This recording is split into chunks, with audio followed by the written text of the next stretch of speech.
4 years ago, in this quiet forest, in this cozy cabin, something happened. Something so frightening. Something so deadly. We prayed it would never happen again.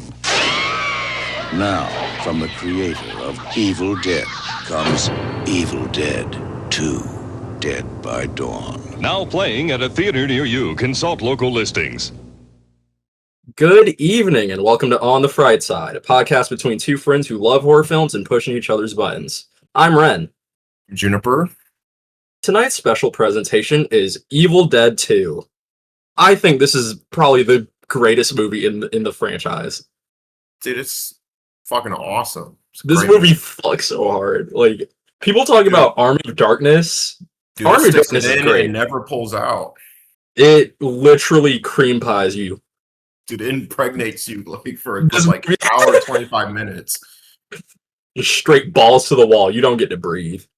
Well, enough of us being vulgar and calling this is the best movie of the franchise. Let's get right into it. So, before we really begin, I gotta say that I was watching the 2000 DVD release of this, and there were no subtitles on the entire DVD. What? the only options were like chapter select and like audio and the aspect ratio. No subtitles. So if you need accessibility, fuck you. So the film begins with a warning. Warning, this film contains scenes which may be too intense for persons under the age of 17. Warning, this movie kicks too much fucking ass. If you were born last night, this movie is going to kill you. So we fade in, and there is a foggy room. A narrator begins to speak. Legend has it that it was written by the Dark Ones, Necronomicon Ex Mortis. The book appears and spins into the center of the screen, like it's open, and then it just closes in the middle of the screen and reveals like the leather-bound face of the book. Very good design there. The effects in this movie, we're going to talk more about them, but they're fucking awesome. This movie kicks so much ass. Like, 1987 movie. I'm teasing so hard just talking about it. Glazing this movie crazy. 1987 special effects were fucking awesome. Roughly translated, Book of the Dead. The book served as a passageway to the evil worlds beyond. It was written long ago when the seas ran red with blood. It was this blood that was used to ink the book. In the year 1380, the book disappeared. And all while this is happening, there is a portal full of skeletal demons running toward the screen and whatnot. And when I was watching this, it reminded me that, like, oh yeah, Sam Raimi directed Spider-Man. I think that scene in, like, the first Spider-Man, it was directly inspired by this. When Peter's, like, got the fever and all the skeletons just, like, are jumping out. It's the goddamn spiders and the DNA webs and the skeletons. And the skeletons, yeah, I'm pretty sure that's what they took that from. Thank you, Sam Raimi. It's pretty funny. Renaissance Pictures presents Evil Dead 2. What's the subtitle? Dead by Dawn. Yeah, there you go. So after the skeletal portal full of demons and the title card, we transition to a car driving out of a dark tunnel down a windy mountain road, crossing over the double yellow lines over and over. We cut to the interior of the car to reveal a couple, a woman in the passenger seat and a man with the most recognizable jaw in cinema behind its steering wheel. This is Ash Williams and his girlfriend Linda. The man with the worst luck of going to cabins, by the way. Dude, he went back to a cabin after the first movie. And then he went back in Ash versus Evil Dead. Linda, in the passenger seat, asks Ash, so what's this place like? And Ash says, well, it's a little run down, but it's right up in the mountains. Linda follows up with a question, are you sure it's deserted? And Ash says, oh yeah, I think so. And night falls, and they cross over a bridge. They reach the cabin in the woods. And we cut to Ash playing piano wonderfully. Really good. He is really fucking good, and that is never touched on ever again. Was Bruce Campbell like playing the piano here? I don't know, actually. That was one of the things I forgot to look into. Linda dances as Ash plays the piano. Ash stops playing and he goes over to Linda and he pulls her in for a kiss. And I guess Linda's necklace like pricks her or something because she's like, ow! And the camera cuts to this necklace and Ash asks, so what do you think, kid? And Linda's like, I love it, Ash. And they share a tender moment. But Linda cuts this tender moment short when she says, I feel funny about being here. What if the people who own this place come home? And Ash tells her they're not going to come back. Even if they do, we'll tell them the car broke down or something like that. With your car, they'd believe it. So at this point, when he says with your car, I'm like, okay, so that's Linda's car. But everywhere I look, people credit that as Ash's car. It's like, no, his name was not on the deed for that car.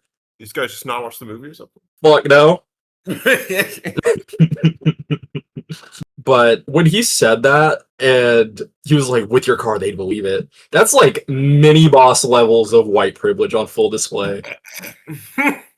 So Ash tries to get her to relax and says, hey, what do you say we have some champagne, huh, baby? After all, I'm a man and you're a woman, at least last time I checked. And he starts scatting some song as Linda covers her ears before he walks away.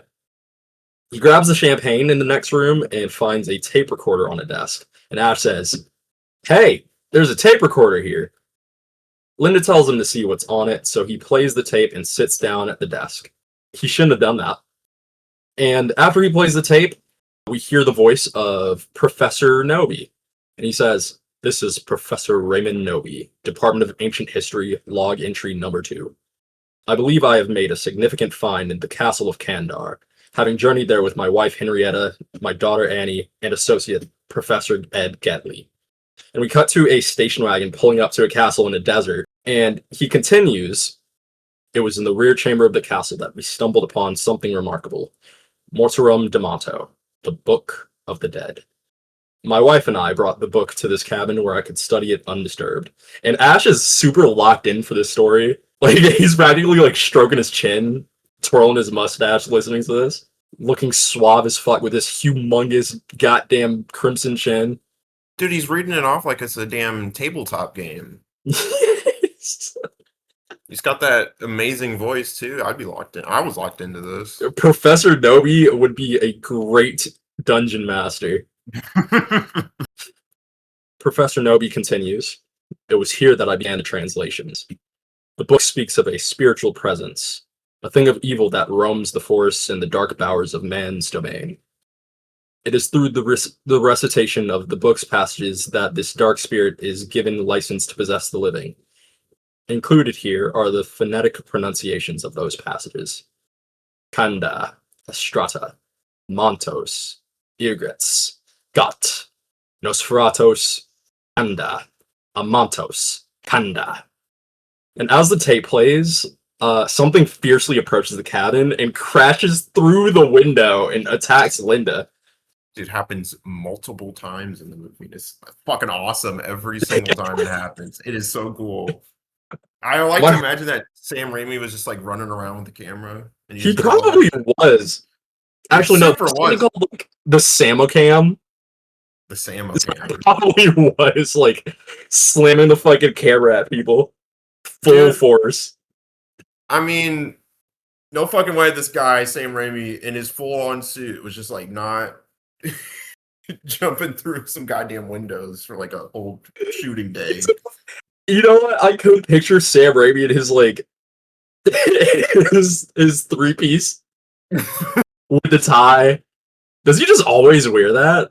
Dude, every time you see this fucking guy's in a suit. Like when you said that, I just like got a mental image of Sam Raimi, and I'm like, oh my god, I don't think I've ever seen him in like regular people clothes. He's always dressed like review of the week, you know? Oh my god, he is! You're right. You're fucking right, he is. So Ash stands up out of the seat. He finds the room that she was in, and he drops his lantern. Ash runs out the door and goes to look for her. And then she jump scares him, and he scrambles away on the ground. She leaps toward him, and he lops her head off with a shovel. Her head rolls toward the camera and goes black, transitioning to a shot of the shovel pulling away from the camera as Ash buries Linda. It was a pretty fucking cool transition. So after Ash buries Linda, he says Linda and tightly grips the necklace he had gifted her. And the fierce force, we're just going to call it the Evil Dead because that's legit what it is. That's legitimately what it's called.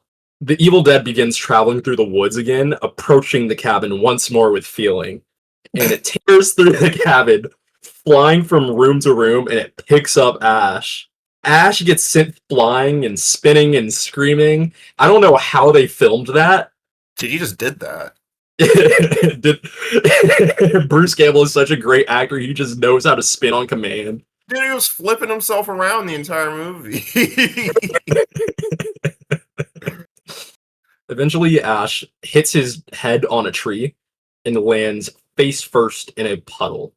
He is now possessed. He is a deadite at this point.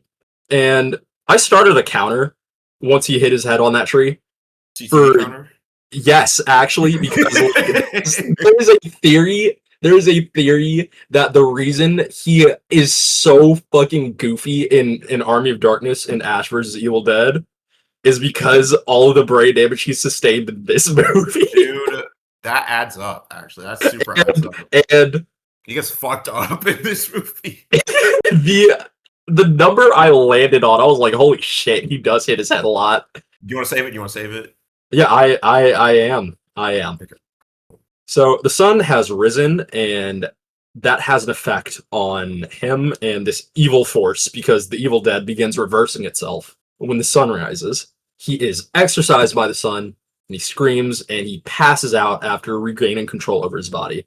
So he's unconscious for several hours at this point because there are like 3 cross-dissolve transitions between shots of him on the ground. And his eyes just spring open and the camera spirals upward and away from him. That's some good camera work right there. So after Ash wakes up, he looks around the woods, puzzled, and he realizes the sun is the main weakness of the Evil Dead, and he's like, it's gone. The sun's driven it away. Yeah, for now. Gotta blow out of here for now. And the cabin begins speaking to him. It's like, join us. And he looks at the cabin, and then he looks at Linda's car, and then it just like jump cuts to him deciding to get the fuck out of here. And he peels out and screams before braking, like as he's zooming through the woods.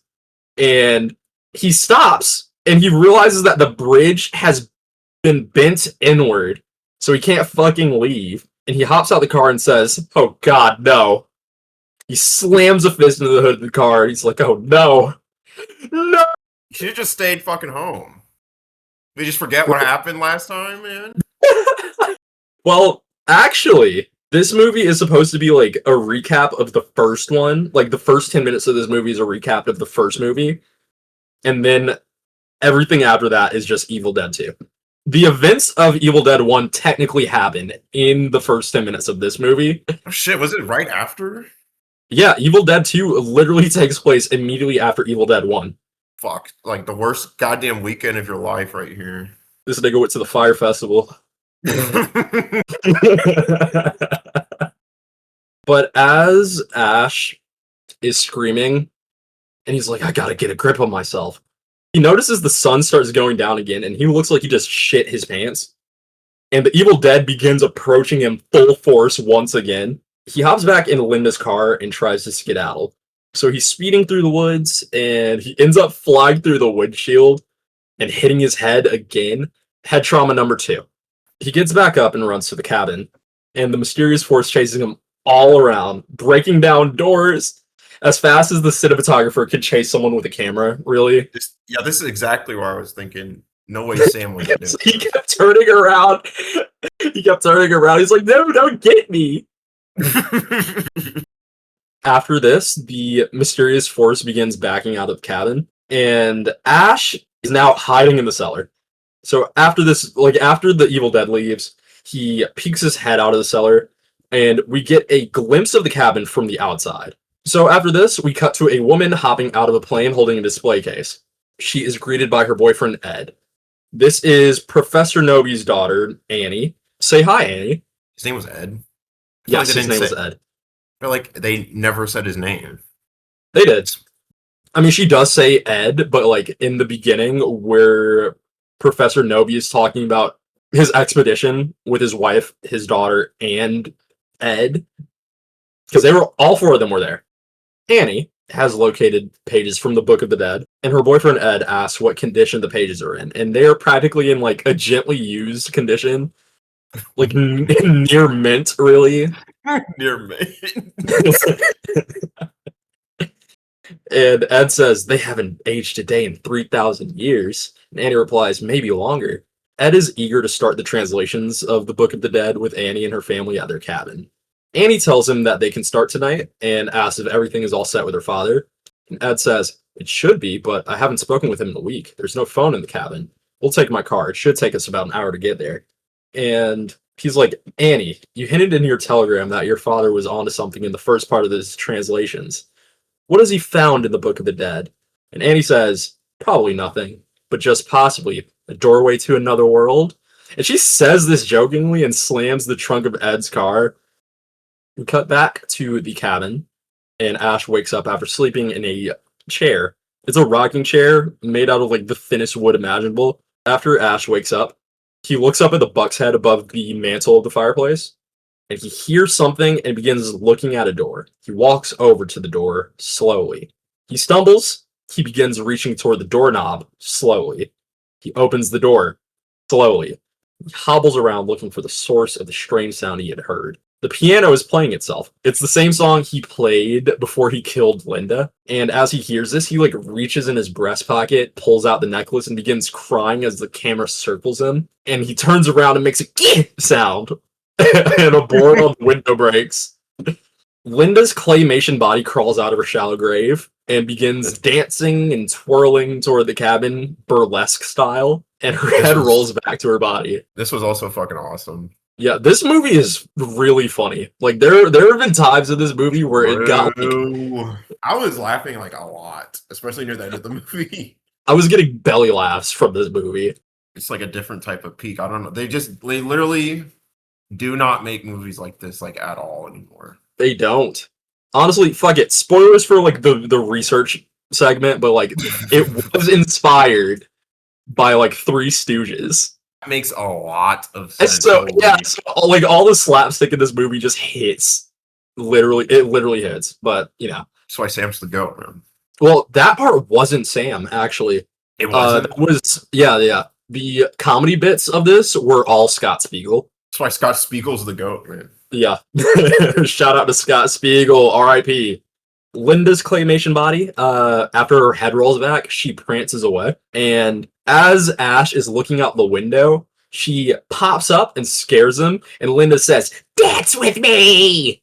She reaches through the boarded up window and grabs his head before slamming it into the window 6 times, bringing the head trauma count up to 8. And after this, her head rolls back off, and Ash wakes up screaming in the rocking chair. And he's like, ah, ah, ah. He makes like the most interesting noises. His screams are really funny. I feel like he has a very unique scream for horror movies. Like him and Sarah Paulson from American Horror Story, because like hers is very guttural. So instead of it being like super high pitched, she's like, ah! But it turns out that was a dream sequence. So this brings the head trauma count back down to 2. So Linda's severed head drops into Ash's lap immediately after he wakes up, and she says, "Hello, lover," and bites his hand. He begins flailing around with her on there hand, for like, a while. Quite some time. He's slamming her head against every surface of the cabin with it like firmly latched onto his hand. Also gave some great teeth. Getting straight teeth. But he takes her to the shed and he puts Deadite Linda's head in the bench vise. And Deadite Linda says, "Even now we have your darling Linda's soul. She suffers in torment." And Ash says, "You're going down. Chainsaw." He pulls back a curtain in the work shed to find only the chalk outline of a chainsaw. It's missing. And as soon as Ash asks, "Where's the chainsaw?" Like, he is cut off by Linda's body running in with the chainsaw, and she begins attacking him. Like, he parries the chainsaw with a tire iron, and it swings into Linda's body, getting stuck and like spraying black blood all over him. That goop goes everywhere. Yeah, he just straight doused him in motor oil. Top 5 movies that like just show a bunch of viscous red liquid just gushing. Her body has been defeated. Yay! Her arm comes off with the chainsaw after he pulls it off. That sounds too familiar. Foreshadowing. Anyway, he takes the chainsaw and he readies it, and Linda's head is now normal. No more teeth, am I right? And she says, "Please, Ash, please don't hurt me. You swore that we always be together. I love you." And Ash screams in agony, and Linda's head becomes evil again and goes, "Yeah, your lover is mine, and now she burns in hell." And he saws her head in half, and it sprays blood onto the light bulb, turning the entire room red. Fucking awesome. That shit looked fucking awesome. And then he stumbles out the shed back to the cabin, and as he stumbles out the shed, we like see the red shed room. It's fucking awesome.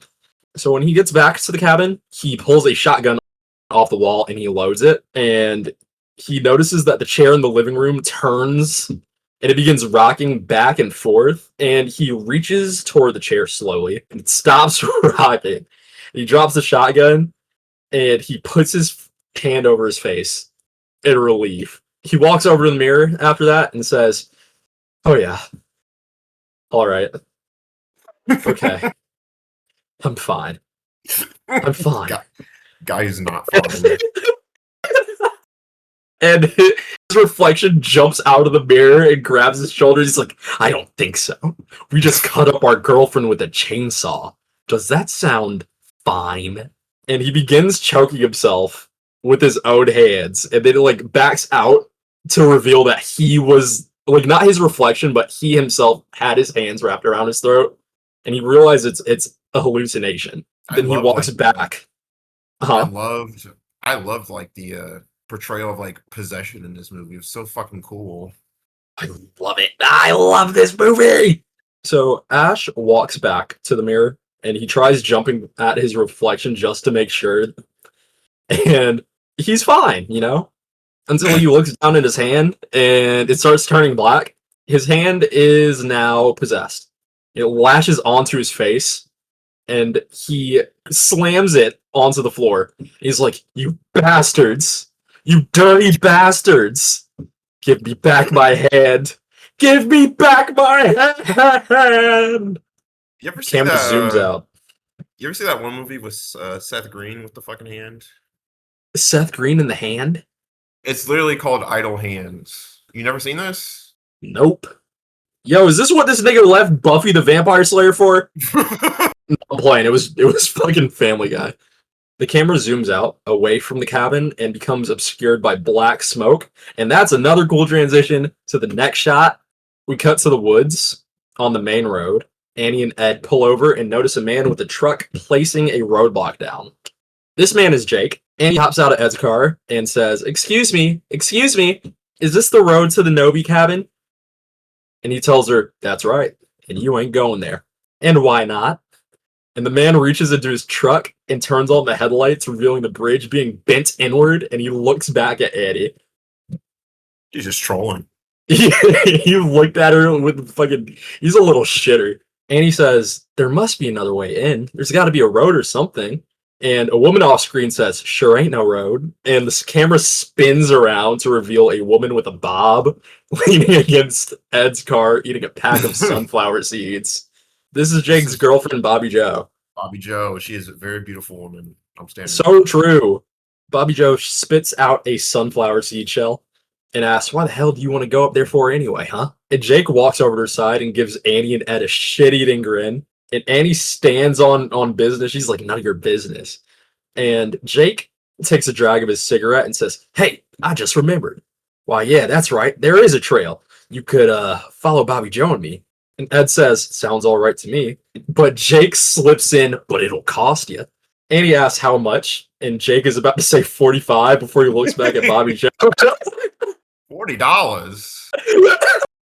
$40. He looks back at Bobby Joe and he just settles on $100 immediately. And she didn't even say anything. He just looked at her. He was like, no, wait.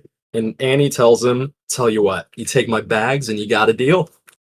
Jake looks in the backseat of Ed's car and sees the purse and the display case holding the pages. And he turns back and giggles, sure. And Annie starts laughing with him. And they both like start laughing together. Dude, just playing in his face. Fuck him. That's well deserved. Sure. You cut back to the hand in the cabin. Ash is still fighting with his flesh. He tries to rinse it off. Like he takes it over to the sink and he usually waterboards his hand. And his hand begins beating his ass up and down. Dude, fucking grabs his hair and flips him on the ground. Yeah. So grabs a bunch of plates and bashes it over his head. This bumps up the counter dramatically. So 2 plates shatter over his head, followed by a ceramic bowl. His head is slammed into the counter twice. And then he is punched in the stomach. That doesn't count. And then he is punched in the face. So the counter is up at 8 right now. And then Ash's hand then grabs his hair and judo flips him. Bruce Campbell did that himself. Dude, fuck yeah, he did. He did that on feet. I don't know if that counts as a head trauma, but I'm going to add it to the counter anyway. Yeah, man, I think it does. Then it slams his head into a cabinet, and a bunch of ceramic falls on his head all at once. So that's going to count as like 1 instance. And then it slams 2 more plates, then a bottle over his head. And now the counter's at 14 head trauma instances. So his hand knocked him out, and it starts making like Crave cereal commercial noises. But it's like, oh my god, yeah, you're right. Yum. And his hand begins dragging his body toward a nearby meat cleaver across the room. And when his hand did that, I imagine, I'm just gonna pretend all the weird shit that happens, like all the kooky off-screen shit, is just Sam Raimi fucking around. So dude, as Ash is like, his hand is dragging him toward the meat cleaver, I'm just picturing Sam Raimi pushing the bottom of Bruce Campbell's feet. No fucking way, that's not how that happened. Or maybe it was Ted, I don't know. It was one of them. It could have been Ted, you're right. It might have been Ted. So before the hand reaches the cleaver, Ash just stabs it with the knife. He's like, that's right. Who's laughing now? Who's laughing now? And he just fucking cuts his hand off with a chainsaw, and blood sprays all over his face. Lost his goddamn mind. That's a pretty iconic moment right there when like the blood sprays all over his face after he cuts his fucking hand off. Fucking awesome. So while this is happening, like while Ash is having the worst fucking 2 nights of his life, we cut back to the woods, and the hillbillies and the archaeologists are taking the other path to get to the Novi cabin. And Jake walks up last with the entire load of luggage. It says, Jesus H. Christ. Thought all she was talking about were those 2 goddamn little bags. And then we cut back to Ash having the worst nights of his life at the cabin. And he covers his head with a pot and says, here's your new home. He sets a stack of books on top of it to hold it in place. And the book at the top of the stack? A Farewell to Arms. Oh my god, was that the book? That was the name of the book. It gets a laugh out of me every fucking time. So Ash begins taping up his newly stumped forearm. He turns around and looks at the pot. You know, it's still there. He turns back to keep wrapping his wrist. And just out of focus, the pot begins moving out of the frame. Ash hears something and turns around. His hand is gone. He grabs the shotgun and looks around. And he hears the hand squeaking around him. And the hand skitters toward a mouse hole. Ash begins shooting at the walls. And the hand taunts him, like, right next to a mousetrap. And the hand gets caught in that mousetrap. And Ash goes... And Dude, the hand throws up the middle finger. yeah, like it gets out of the mousetrap and flips him off.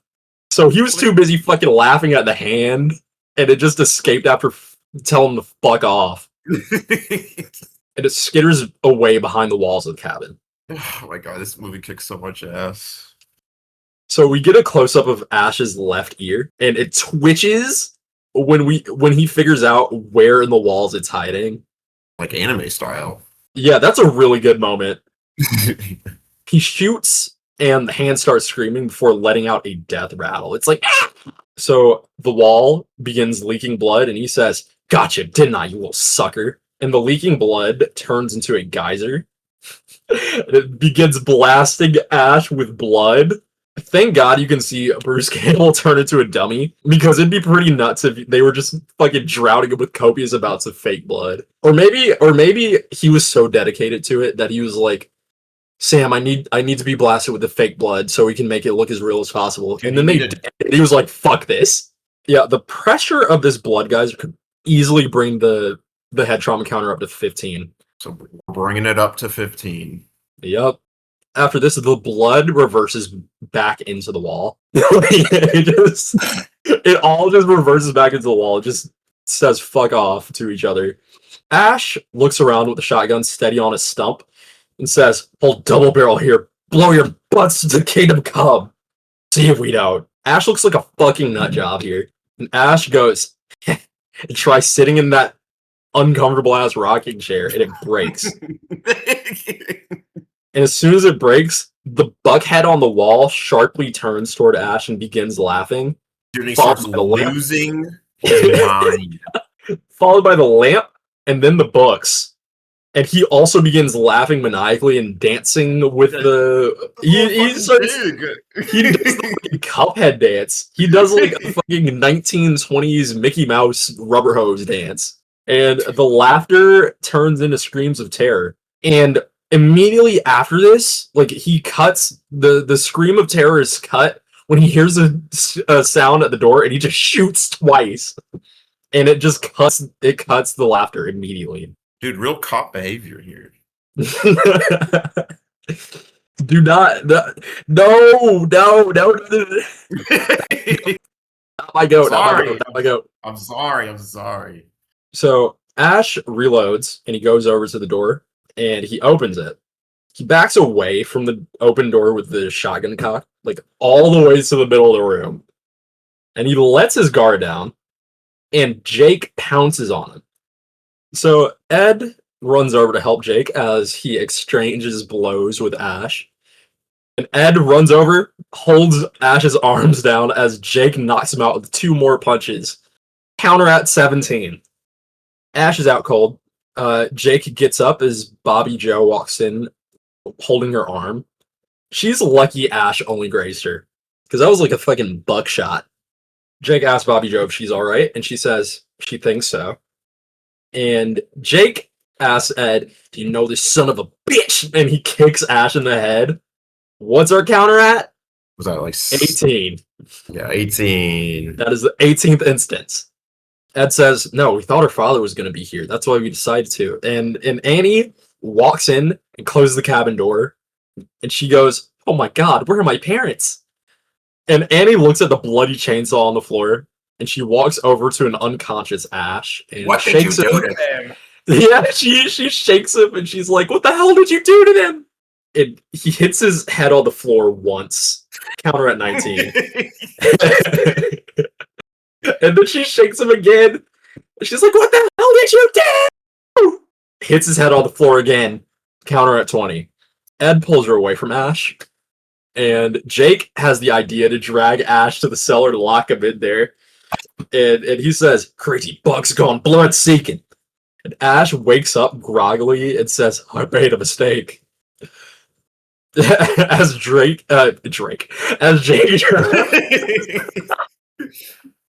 Anyway, Jake drags him, and he goes, "Damn right, blackmail, son of a bitch." And he kicks him in the head down into the cellar, right? That's another point. 21. Okay, but he also bumped his head in all the stairs. Oh, yeah. Yeah, he did. That's 12 steps. I counted. His head 12 fucking times. That brings the counter up substantially to 33. Bobby Joe says, I hope you rot down there, and she spits on him before the cellar door shuts. Later, Jake is tending to Bobby Joe's arm, and he tells her he'll go get the sheriff in 5 minutes. Ed comes back to the living room and tells her, folks aren't here. Maybe they never came. Annie goes over to the desk, housing the tape recorder, and says, but these are my father's things. And Annie turns on the tape. So we hear Professor Nobi's wonderful voice again. And he's like, it's only been a few hours since I've translated and spoken aloud passages from the Book of the Dead. And Annie says, shh, listen up. This is my father's voice. Professor Nobi continues. And now I fear that my wife has become host to a Kandarian demon. May God forgive me for what I've unleashed unto this earth. Last night, Henrietta tried to kill me. It's now October 1st, 4:33 p.m. Henrietta is dead. I could not bring myself to dismember her corpse, but I dragged her down the steps and I buried her. I buried her in the cellar. God help me. I buried her in the earthen floor of the fruit cellar. And when Ash hears Professor Nobi say, I buried her in the cellar, he has an oh shit moment and looks around. And Annie's mother, Henrietta, pops out of the ground with worms like growing out of her head. And Ash screams. He's like, ah! So Annie, Ed, Jake, and Bobby Joe realize that there's someone down in the cellar with Ash. And Henrietta, Annie's mom, says, someone's in my fruit cellar. Someone with a fresh soul. So Ash scrambles up the stairs and goes, let me know, there's something down here. Jake is reluctant to let Ash out, but Annie screams at him to let Ash out of the cellar. And they do it. They do it anyway. So Henrietta shambles over to Ash and is like, come to sweet Henrietta. I'll swallow your soul.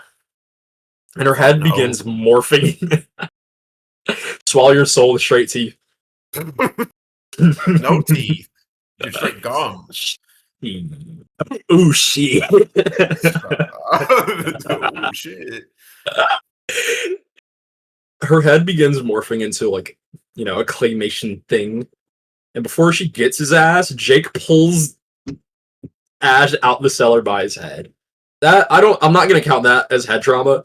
That will count as, like, a neck sprain, though. Neck sprain counter at 1. Henrietta pokes out of the cellar and begins gnawing on Ash's boot. And Jake throws Ash out of the way. And Henrietta grabs Jake by his face. Ed begins punching Henrietta on top of her head, but she grabs him by his face too and launches him across the room into a picture frame. And his head goes through the wall. I thought he would have died from that, honestly. Put that nigga head through a wall in a fucking cabin in the woods. It's fine. That shit wasn't like ticky-tacky or drywall. That is fortified cabin. So Ash runs over and he stomps the cellar door onto Henrietta's head, and her eye shoots out of her skull and straight into Bobby Joe's mouth. It's like, you know, they're literally with the pop sound and everything. Yeah. Ash and Jake put their combined body weight on the cellar door until Henrietta takes a break from trying to bust out. So later, like, she just stops. she just calls it quits. So later on, Ash says, there's something out there. That witch in the cellar is only part of it. It lives out in those woods, in the dark. Something that's come back from the dead. But as soon as he says that, Bobby Joe runs up to him and screams and grabs his arm. He's like, ah! And pleads for her and Jake to leave. Jake is considering listening to Bobby Joe, but Ash is not having any of that shit. Ash says, nobody's going out that door, not till daylight. Jake grabs Ash by the shirt and says, now you listen to me. And Henrietta cuts him off when she pokes her head out of the cellar and starts singing the 2004 hit single by Eminem, Mockingbird. Henrietta says, remember that song, Annie? I used to sing it to you when you were a baby. Yeah, everyone got sung Hush Little Baby when they were a fucking baby. Came free with your fucking birth. Henrietta tells Annie to unlock the chains on the cellar, and Annie's about to fall for it, but Ash walks up to her and he just shakes his head in silence. I don't know, that part got a chuckle out of me too, I'm not gonna lie to you. Dude, hit her ass with the damn J.K. Simmons gif.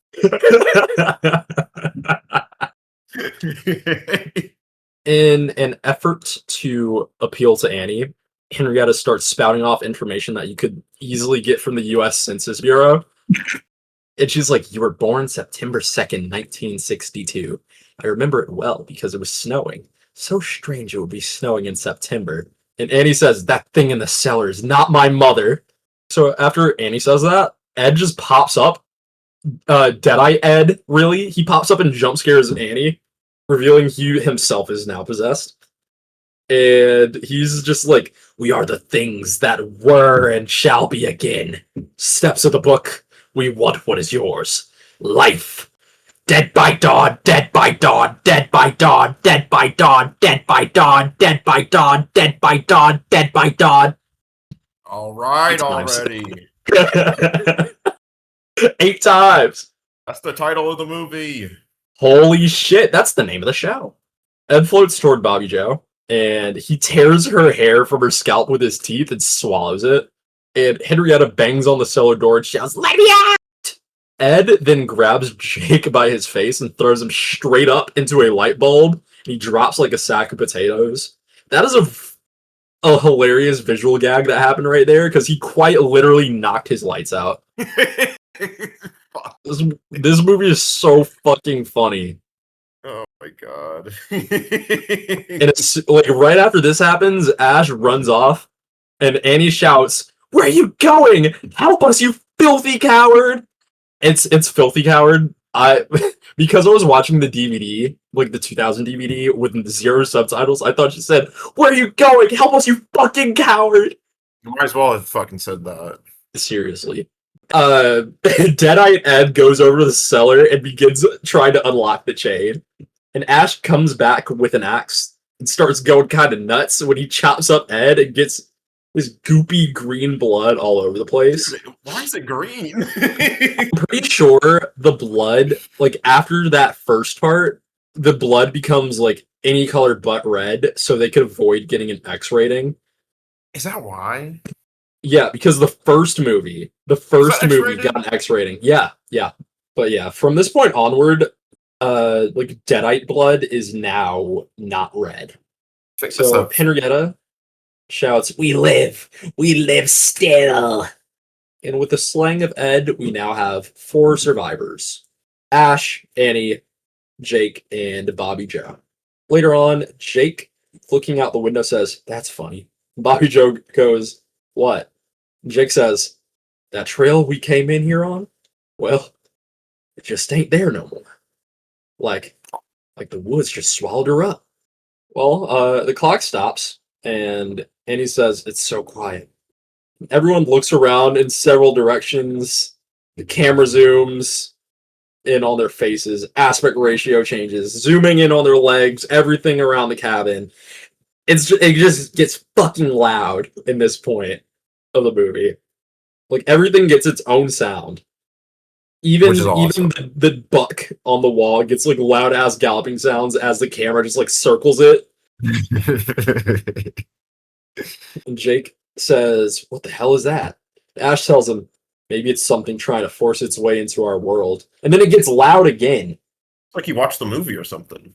And then after this, a door slowly creaks open. Everyone turns their head toward it, and lightning can be seen from inside this bedroom. Bobby Joe says, it's in there. Ash says, we'll all go in together. And Jake is like, hell no, you're the curious one.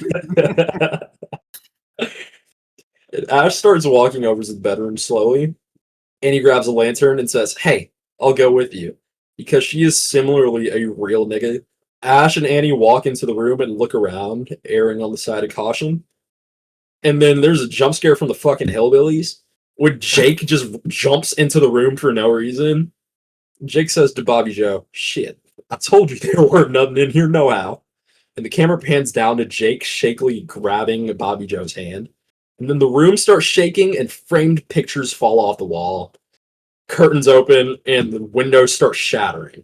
And a ghostly hologram appears and screams. It's like super projected on. That nigga looked like Palpatine in the original cut of Star Wars. Oh my god. Jake says, "Holy mother of mercy!" And somehow Annie recognizes this as her father, and he says, "Eddie, there's a dark spirit here that wants to destroy you. Your salvation lies there." And the camera pans to the right and zooms in on the loose pages of the Book of the Dead. The pages of the book recite the passages, dispel the evil, save my soul and your own lives. And he disappears with a flash. We don't get a moment to digest this information at all. Because Bobby Joe says, "Jake, you're holding my hand too tight." And Jake tells her, "Baby, I ain't holding your hand." And somehow Ash's severed hand has returned. Hand got out. Somehow. Ash's severed hand has returned. She screams and knocks the lantern out of Annie's hand and the lights go out. And then Jake strikes a match and lights the lantern again. Jake says, "Hey, where's Bobby Joe?" She ran out the cabin and into the woods. She eventually slows down and looks around. And she finds herself in front of a tree with a face. All right. She gets tied up by some damn vines. I didn't know the Evil Dead could do this. I don't even know what the limits of the Evil Dead are. Dude, and it gets like weirdly sexual for a second too. Yeah, okay. First time I watched Evil Dead 2, I thought it was going to be a retread of that scene from the first movie when the tree starts tearing her clothes. Thankfully, it's only killing her. It was getting dangerously close to that. Yeah, especially because Sam Raimi was like, "Yeah, I regret putting that in the movie." And then he just starts like teasing it in this one. I'm like, whoa! Yeah, thankfully it's only killing her. It's only killing her. Roots and vines begin constricting her before dragging her away and into a tree at full speed, presumably killing her on impact. And we get another really cool transition here. When she hits the tree, the scene transitions to like the display case of the pages just shattering. Jake asks where she went, and Ash says, "If she went out in those woods, you can forget about her." Ash shudders and says to Annie, "I feel like someone just walked over my grave." They both look over the loose pages and see a prophetic image. A man in a blue shirt with a chainsaw for a right hand and a shotgun. I wonder who that is. There's nothing to that, actually. Annie tells him, 1380, they called this man the hero from the sky.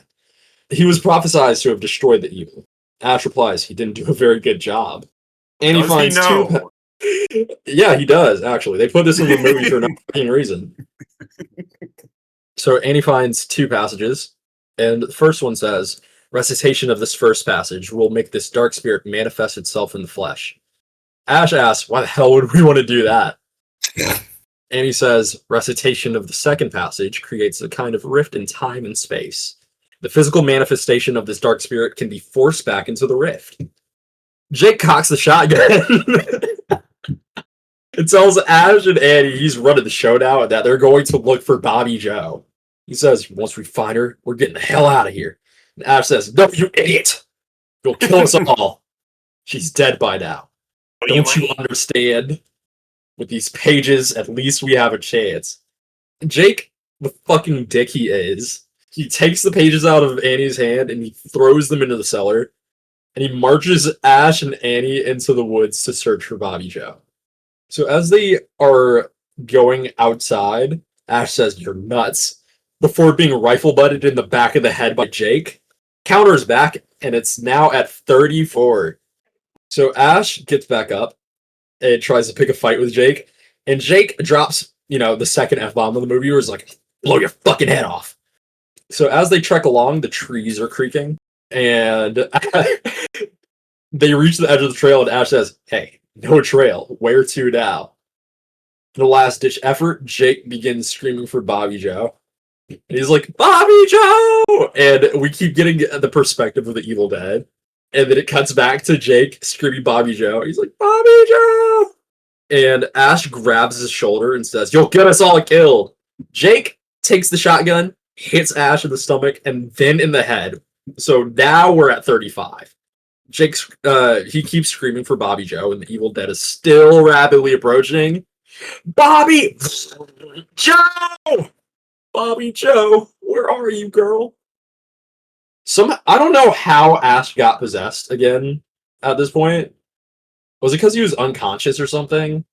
That might be it, honestly. Well, no, because he did get fucking knocked out by Jake earlier in the movie, and he was fine. I don't know. Whatever. It's vibes. Yeah, sure. Because the power of love is what does it for him. Yeah. Ash picks up Jake, and he throws him straight into a tree head first, and the tree shatters on impact. He might be trying to even out his counter with that. But, buddy, you're in the 30s now, okay? What is Jake at? 2?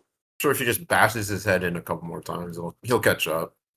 After Annie encounters Deadite Ash, she runs back to the cabin and stares out the door. And Deadite Ash pops up and screams at Annie. And he points at her and he goes, join us! And he shambles toward the cabin. Annie runs over to the door and slams it shut. And Ash slams against the door and shouts, Annie! He walks away. Annie arms herself with the dagger of Kandar and looks around the cabin.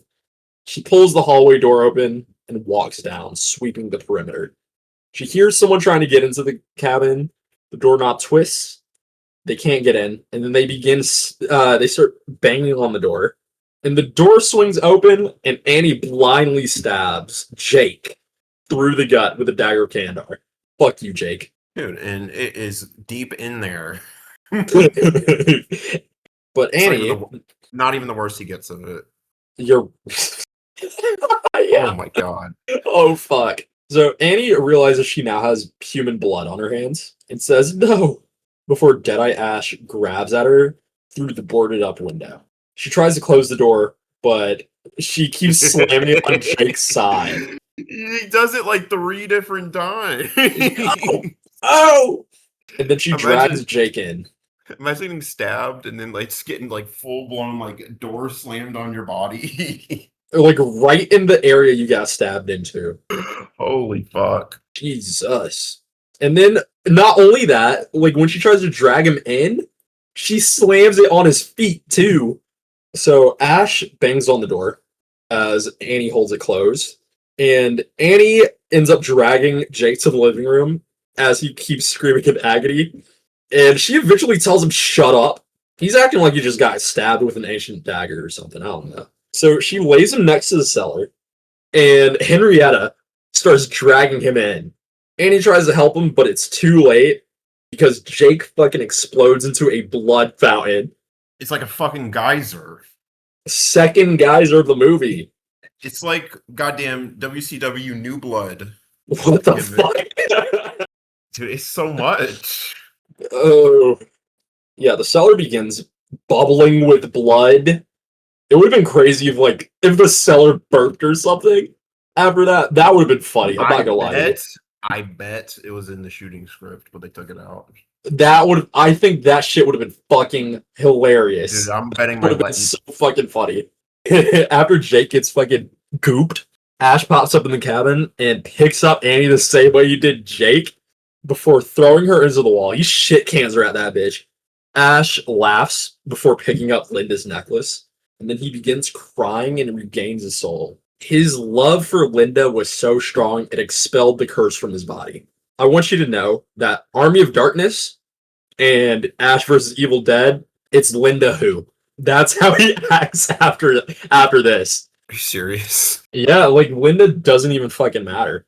I guess I would also block this part of my life out of my brain forever. Yeah. Just literally, like, everyone he cared about just died in the span of, like, a day. 2 days. Did even people he didn't give a shit about died? You know what? Fuck it. I'm gonna say this right now, actually.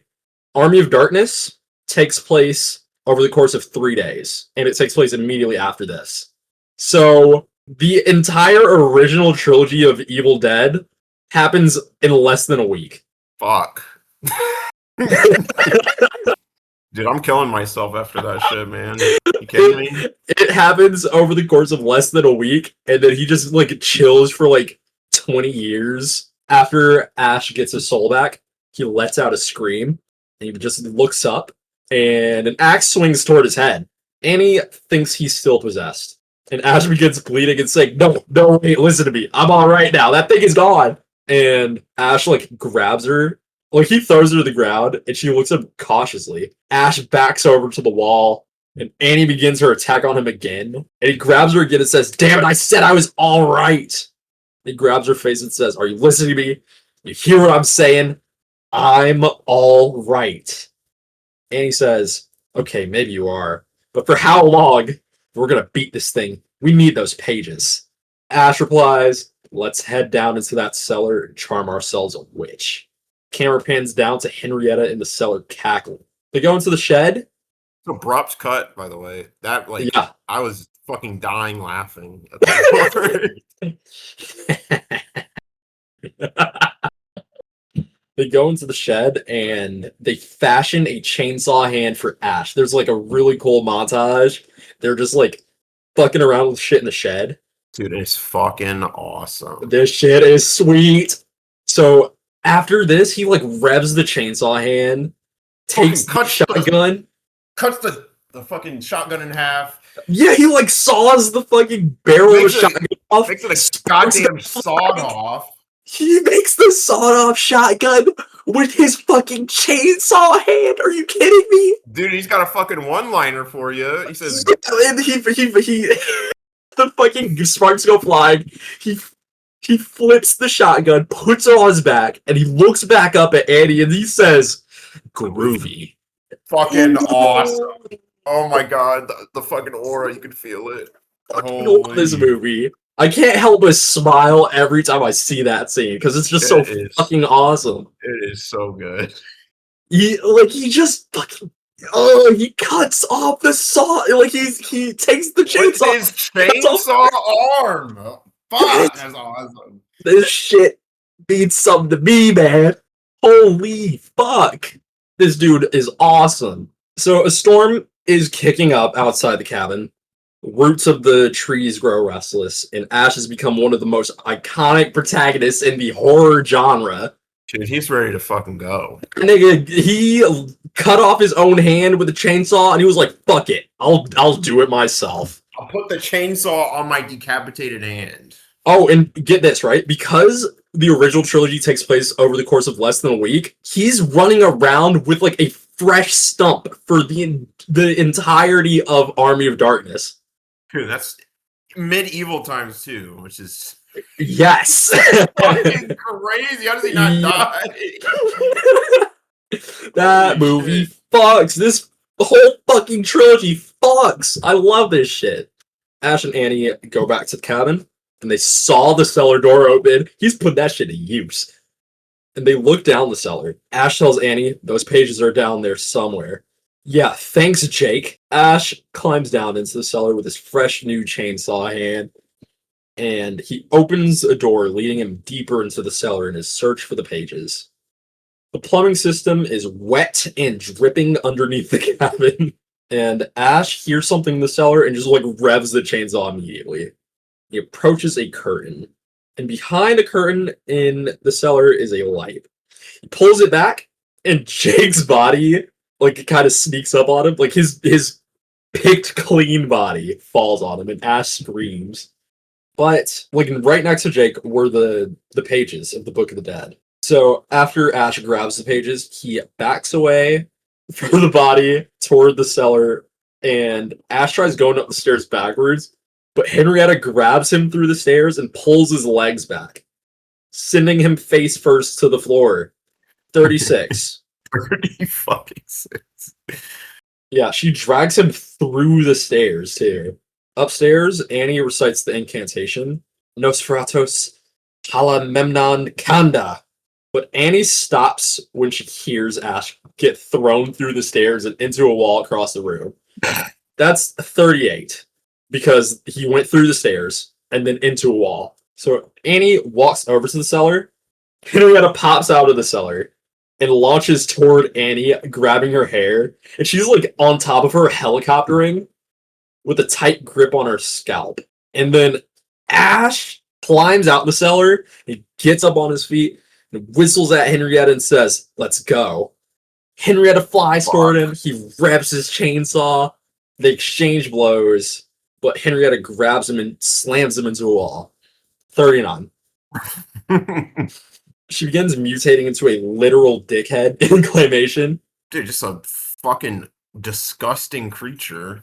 Henrietta headbutts Ash, and he gets his counter bumped up to an even 40. Hitting his head 40 times in one movie is crazy. He's fine, though. Yeah, he's Gucci. Henrietta lunges at Ash, but stops when Annie also sings the 2004 hit single Mockingbird by Eminem. And while she's distracted, Ash chops off her right hand and her left hand, then her head. And then she's like, "Hey, I'll swallow your soul. I'll swallow your soul. I'll swallow your soul." And this, steps on her head. Swallow this. He says, "Swallow this," before blowing your head. Fucking head off. And it is, holy shit. You can feel the aura just coming out of the screen. And then he blows the barrel and twirls the shotgun once more. What a fucking beast. Holy. Seriously. This guy's just moving at a different level. This nigga is awesome. Holy fuck, that was awesome. It was great. So, after the defeat of Deadite Henrietta, Annie begins crying. Ash goes to comfort her. They won! Just fucking with you. The cabin is now being torn apart. And then, like, everything starts shaking. I just watched Ash get hit in the head with 2 more roof shingles. So now the counter's at 42. Couple more to send you home with. So it turns out Annie only said the first part of the passage. Because she didn't finish it before Henrietta, that means that the demon has been manifested in the flesh. So the demon sticks its head through the fucking front of the cabin, and Ash gets so scared the hair on the left side of his head turns white. As Annie is reciting the second passage, Ash's severed hand, like, stabs her in the back, and she falls over. The evil dead grabs Ash with a tree hand, and then Annie, miraculously, she continues reading the passage, and a portal opens up at the edge of the woods. Then Annie passes out again before she can finish reciting it. And the evil dead, as it's like holding Ash in its tree hand, is like, "We won! We won! Victory is ours!" And Ash screams and sticks his chainsaw through the eye of the demon, and it begins spewing blue blood. And with Annie's dying breath, she finishes reciting the passage. And she banishes the evil. Things go quiet after it like gets sucked out of the cabin.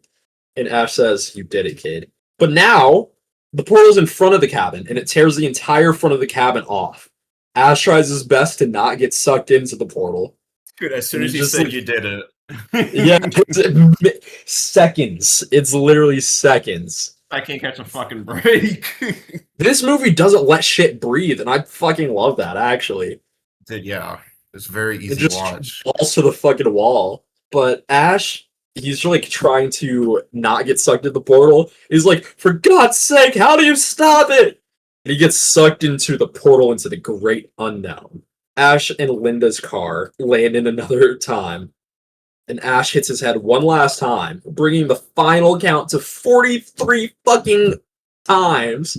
He hits his head. So Ash, when he wakes up, he is surrounded by knights on horseback. Yeah, he and Linda's car were transported to 1380. He was prophesied to banish the evil dead. "Slay the beast! He's a deadite!" says the knights. And a claymation deadite, kind of like looking like a harpy, flies toward Ash and the knights. And Ash pulls out his shotgun and blows her head to smithereens. Smooth off. It was awesome. Smooth off. The effect was crazy. Holy fuck. Yeah. And the knights, after they see this, they just start glazing. Like, one of them is just like, Hail he who has come from the skies to deliver us from the terrors of the Deadites! Hail! Hail! Hail!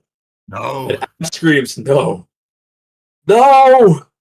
No! He's And the one prophesized to be rid of the fucking Deadites. you're telling me that the page that they looked at with the prophecy had some meaning to it? Or not, brother. What if this movie didn't even get a fucking sequel? Holy shit. This movie, it ends, like, it just wraps up. It's like, okay, this is it. But the second movie, there's a timeline where it did. There's a timeline where Army of Darkness did not come out. That would have Sad sucked. timeline, but for real, I think the planet would have like fucking blew up or something. But yeah, the movie ends there. That's a really good setup for Army It's of a Darkness. great cliffhanger. Yeah, I mean, I would have been mad if I had to wait like several years after Yeah. this. Army of Darkness comes out in the 90s, right? Yes, yeah, it comes Dude, out like fuck. 91, 92, 93 maybe. 87 to like early 90s. That is a bit of a wait. 1992, yeah. All right, it is time for Deep Ones, discussing findings from my time researching this movie. But first, we're going to crunch some numbers, meaning we're going to talk about the film budget and box office earnings. So this film released on Friday the 13th. It was Friday, March 13th, 1987. Dude, are you serious? Yes. Dragging it, Sam Raimi dragging his nuts on what's his name? Well, you know, the funny thing is, a Friday the 13th movie didn't even come out on Friday, March 13th, 1987. Oh yeah, because it's a fucking fraud series that sucks ass. It sucks fucking donkey dick. According to thenumbers.com, the film grossed $807,260 during its opening weekend, and it had a production budget of $3.5 million. It's a lot more than the first one. Yeah. On Box Office Mojo, I found that this film had the misfortune of having to compete with Lethal Weapon 1.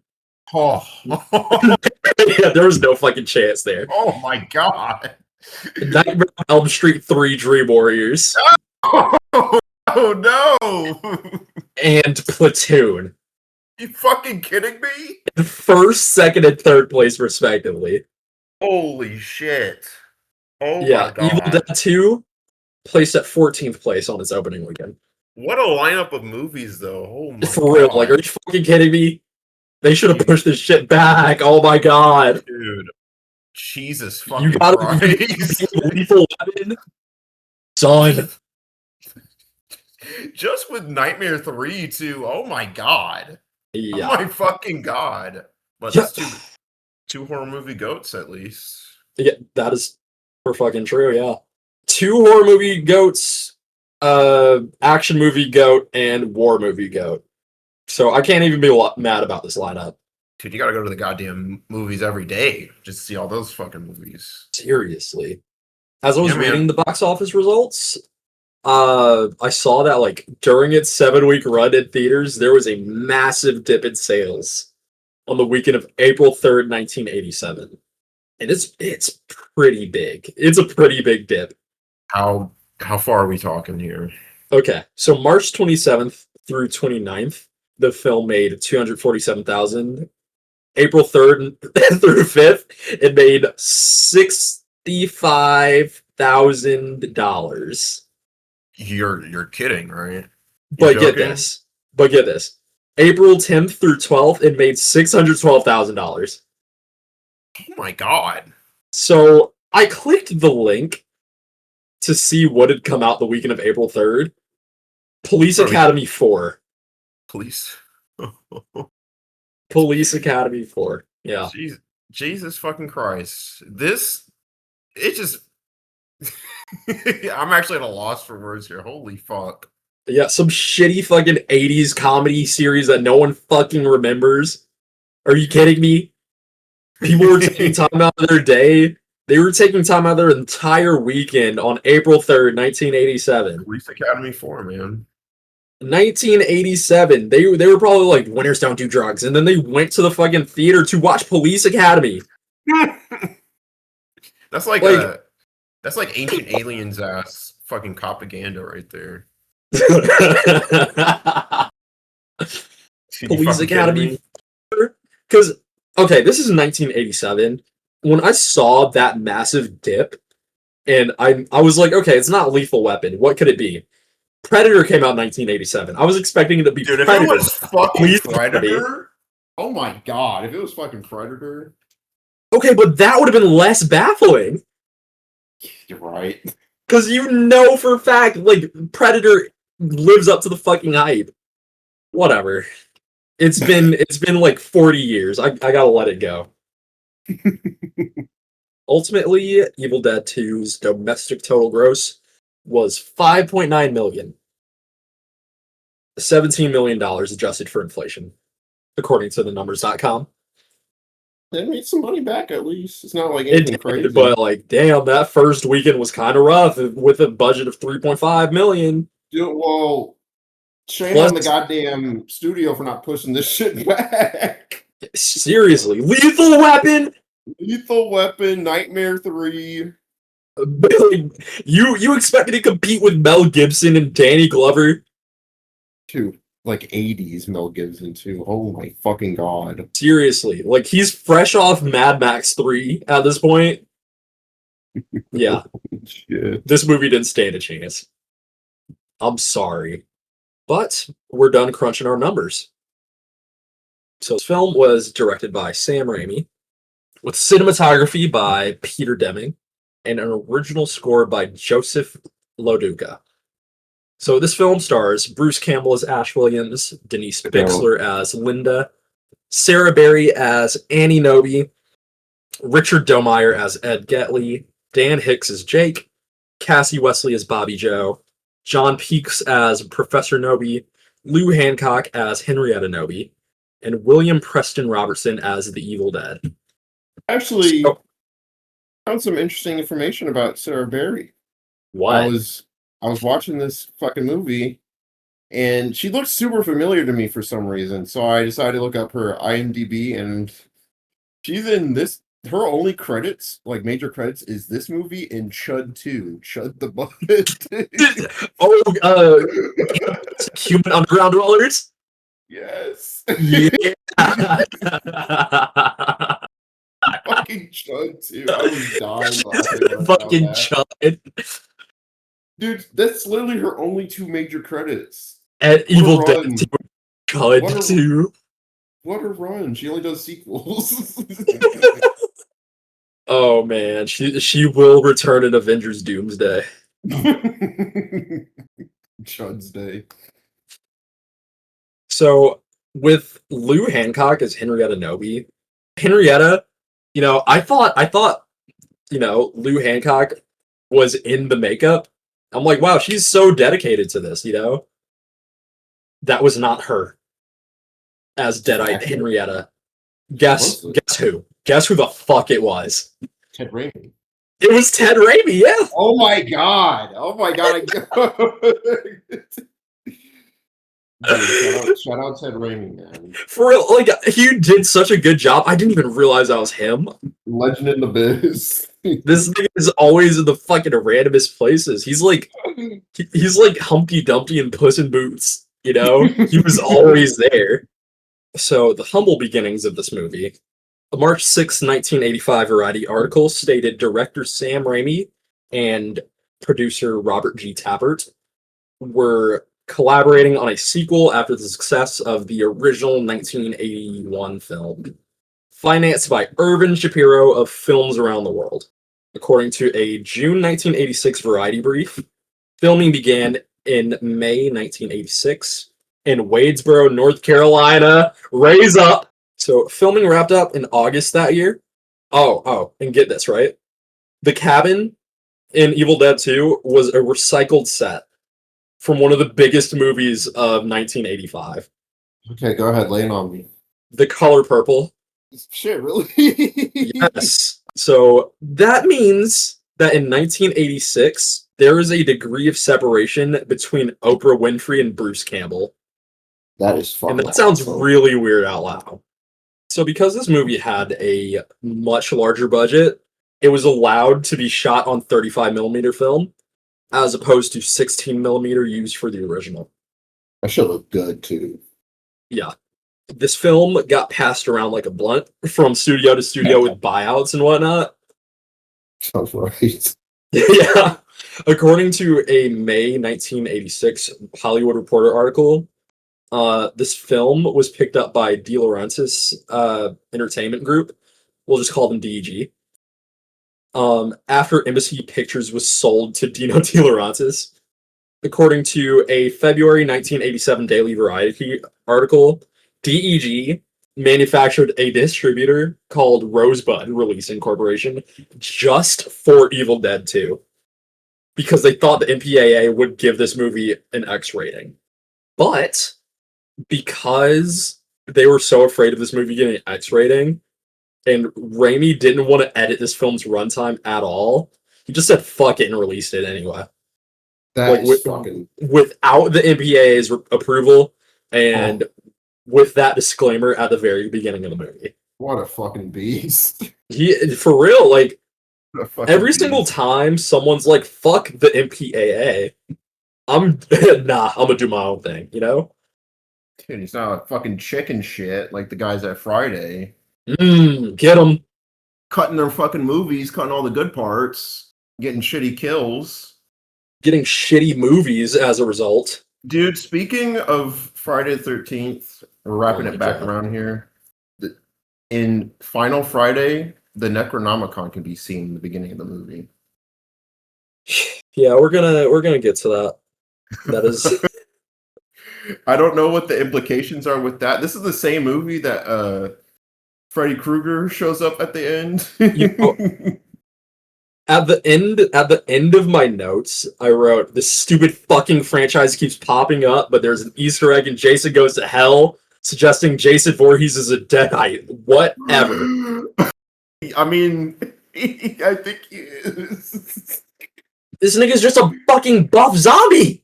He's just a buff zombie! Oh my god. He's just a buff zombie in a mask. Because at least... Okay, look.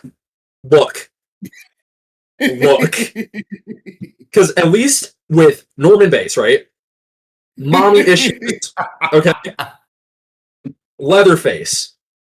His family is they're all cannibals, and he wears the faces of people. And they're fucking crazy, yeah. Yeah. Michael Myers. He got his first kills as a 6-year-old boy. The embodiment of evil. Right. What the fuck does Jason have going on for him? Other than drowned. He drowned in a lake. So he's a fraud. That's what I'm getting, yeah. And his mom is crazy. This nigga drowned in a lake, and then he came back big and wearing a mask. He didn't earn that. He didn't earn that shit. He didn't. Yeah, he died when he was a kid, and he's just giant in the rest of the movie. Yeah, like he did not earn his slasher status. Freddy Krueger haunts dreams, kills people in their dreams. Okay, that's cool. That is unique. What does Jason have going on for him? It's just a lucky shot from above. Seriously. That nigga's not legendary. Stop calling him fucking legendary. Shit. I'm fucking crying. Fucking hate Jason Voorhees. I'm sick of this shit. Oh my god. We're gonna get a lot more into that if we ever cover a Friday movie. We are going to, and I'm going to be fuck the whole episode. I'm part of the extended Evil Dead universe, by the way. Bitch. You finna piss me the fuck off tonight. Hey, I'm just telling you how it is. If you asked Sam Raimi that, he would agree with me. That's the real questions, bud. Oh my god. Anyway. That nigga's not legendary, bottom line. Enough of this conversation. Chucky! Even Chucky!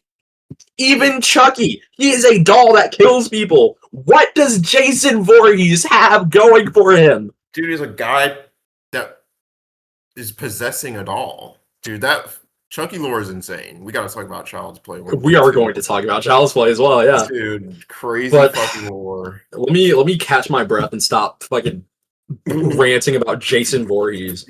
Jesus Christ. Famous Deadite, Jason Voorhees. You better get that right. Fuck off. Oh my god. Oh. Oh my brother. Moving on. Before you piss me the fuck off again. At the end of the movie, there's a special thanks to Pepsi Cola. And the Michael Jackson deal? What the fuck? Okay, but like, because the movie was shot in North Carolina, that makes sense. Pepsi like own a bunch of land there or some shit? No, Pepsi is made in North Carolina. Okay. I mean, they might own a bunch of land. Dude, I don't think I've ever come across a Pepsi plant, actually. No, I've seen more Coca-Cola plants in North Carolina than Pepsi. That's weird. Well, that's because Coke is a genuinely evil company. They are, but god damn it, is their soda good? Especially those Mexican Coke bottles. Mexican Coke made with real cane sugar. With real cane sugar? Not that artificial slop that we get. That American slop, corn syrup, whatever. Also, there's a special thanks to the North Carolina National Guard. You know why? Why? Because they are all the knights at the end of the movie. Are you serious? Yes. It's so funny. Yeah, I found them up. Yeah, pretty much. What the fuck else are they doing? Not shit, really. I don't think anything was going on in North Carolina in 1987. Oh my god, that's so funny. Yeah, I found that out on an Evil Dead fan site called bookofthedead.ws. On the same website, I found that Evil Dead 2 was going to begin production much earlier in 1984. So, like, fresh off the heels of the worldwide major release. Yeah, the worldwide release of the first movie. But Sam Raimi kicked that down the line because he took the time to direct a comedy crime film with the Coen brothers called Crime Wave. Whoa. Yeah. My god. Dude, the Coen brothers. Yeah, that's crazy. That's to be a fly on the wall, you know? Dude, that was like Evil Dead was like his first fucking movie too. That is fucking insane. And then this nigga's working with the Coen brothers, who went on to make Raising Arizona, Fargo. Dude, holy shit. Oh brother, where art thou? No Country for Old Men. That's why he's the GOAT. Dude, that suit just gave him some. I don't know, man. That suit is his fucking Green Goblin mask. No wonder he went on to direct Spider-Man.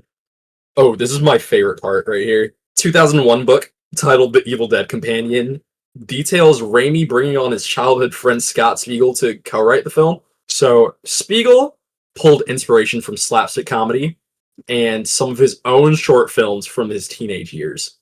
Specifically, Ash's battle with his hand is it's inspired by the 1979 short film Attack of the Helping Hand. From Scott Spiegel? From Scott Spiegel, yeah. I wonder if those shorts are available to watch. I think they are. Oh, really? But there is, like, as I found out about Attack of the Helping Hand being based on an evil hamburger helper, I got hit with a flashbang of that tweet. Like, it just popped up in my fucking brain. Drew like a dark, fucked up version of the hamburger helper mascot. Oh my god. Just a glimpse into my dark reality. A full stare on my twisted perspective would make most simply go insane, LMAO. And now, listeners, it is time for Fright of the Night, in which we talk about the best moment of the movie and crown it. Juniper, what would you give the Fright of the Night? I know for a fact we're gonna agree. Dude, it's when he fucking puts the goddamn chainsaw in his hand. Yeah! Yes! Gets that fucking sawed-off shotgun. It says Groovy. That is the defining scene of. I got fucking chills. Dude, it's like goosebumps every time, man. It's fucking insane. Yeah, I fucking love this movie. This shit fucks so hard. And I don't think anyone could have done it better than Bruce Campbell. Dude, no. Unless they make like a new Evil Dead game that isn't an asymmetrical horror game, please. And then they get like Troy Baker to voice him or something. Dude, no. It's not gonna happen. I don't know. They did the fucking Indiana Jones game with Troy Baker. Was that Troy Baker? Yes. It's funny. This thing is everyone. They're gonna get Matt Mercer. Like, fuck, we can't afford Troy Baker. Get the sound lights, get the sound alike. Get his understudy. Thank y'all so much for listening. Be sure to follow us on Instagram at On the Fright Side Podcast, on Blue Sky at onthefrightside.bsky.social, or feel free to email film suggestions to onthefrightsidepodcast@gmail.com. Stay safe or stay scary, and we'll catch you on the Fright Side. Well, are we ready to take a look? Yeah. Oh, that's perfect! Oh, God. Got anything smaller? All you need is a chainsaw for an arm and a shotgun to be just like Bruce Campbell in Evil Dead. Hail to the king. Hey, isn't that supposed to be a chainsaw? You want a piece of this? Yeah, I didn't... Rated M for mature. Come on, you freak! Help! Come on, take it like a man. Chasing me!